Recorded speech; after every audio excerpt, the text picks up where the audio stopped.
So here it is, you want to downsize, but the bank just doesn't want to know you. What do?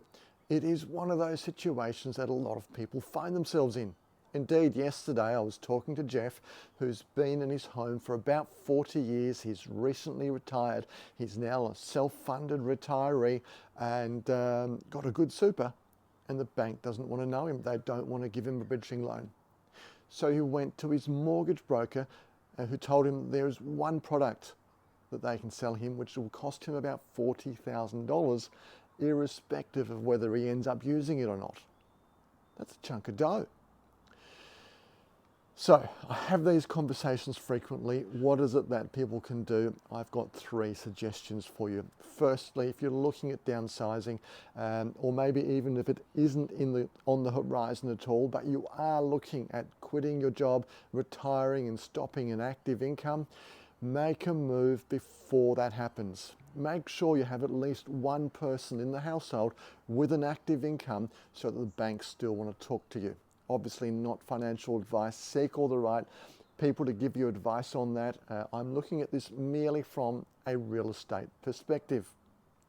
Secondly, a lot of my clients have in the past moved out and got themselves a rental for 12 months, tissied up the house, we've put it on the market, we've sold them, and they've now been cashed up and ready to go, and more often than not, the right house has come across their way. They've managed that move, and the worst thing for them that they needed to deal with was the end of lease break fees that they had to pay. The reality is the rental market is so tight, those things were leased so quickly, it wasn't a huge burden. Thirdly, and this is the one that has worked the best for me, the one that my clients really seem to enjoy, and I've got dozens of results this year. We help you purchase your ideal home on a 60-day settlement. We sell your house on a 30-day settlement. The two line up perfectly. It does mean, however, that we need to have that conversation before you go and buy your house.